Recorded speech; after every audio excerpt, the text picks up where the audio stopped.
The morning time epic. Doctors say children's actions may be making their eyesight worse, whether it's too much screen time or genetics. Corrective lenses can be tough on kids, especially for those who play sports. I used to get scared to get hit in the ball in my face, because if they hit me in the face, my glasses will fall and they would just break, and then I would have to buy new ones and more money. The same concerns for athlete and 8th grader Ariana.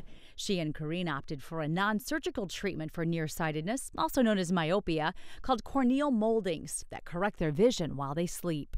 Basically, we are reshaping the shape of the cornea, which is the front part of the eye. We're doing that non-surgically. It is reversible, meaning that it doesn't taste like that because the cornea is soft tissue, so it can reverse, it can mold. So it's very versatile, it's very flexible. The girls say they adjusted quickly to corneal moldings, which are similar to hard contact lenses. At first it was a little uncomfortable. It would irritate my eye, but it was only for like a couple days. And then I got used to them and you don't feel anything. Dr. Julio Arroyo with Eye Health Consultants offers corneal moldings and says it works for adults as well. But he says it's the best chance at stopping a child's eyes from getting worse. Because myopia is in epidemics and they're simply getting worse every year. So this is offering us a huge hope with great results in trying to prevent their eyes from getting worse. I like the moldings. They're amazing. They're like the best thing I've ever done in my life.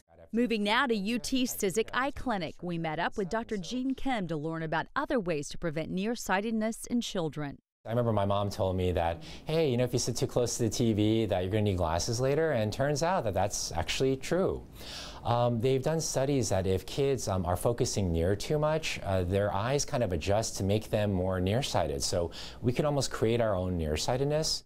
To prevent this from becoming a problem, Dr. Kim says take a break from all types of screen time and books. Plus, keep as much distance as possible between you and the screen. Also, go outside or stay near windows as often as possible to protect your eyesight. Natural light prevents us from needing glasses. And so in our world now of being inside with fluorescent lighting or computer, phone lighting, they filtered one of the rabbit eyes and they didn't put a filter on the other one. They found out that the filtered eye, the one without fake light basically, didn't become nearsighted and didn't grow, and the eye that was exposed to kind of fake light ended up growing.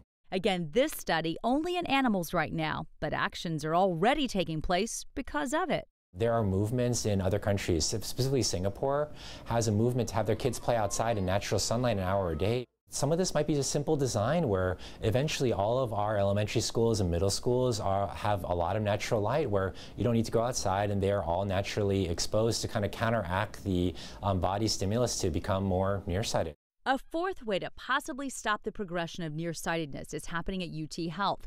They're offering a study to children who wear glasses and want to stop their nearsightedness from worsening. It involves a few eye drops each day. The early studies have basically shown that by basically using a drop twice a day, we can stop the progression of nearsightedness. Dr. Kim says that can be a big deal medically, not just aesthetically.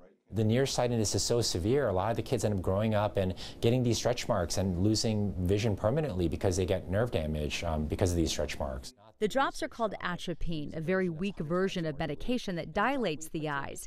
Dr. Kim says it mildly weakens the muscle, and the hope is it will stop vision from getting worse. Using it every day to, again, reduce the signal back to our brain. So something we've used forever, drop to dilate everyone that walks in the door, but a much weaker version and a longer acting version of that medicine.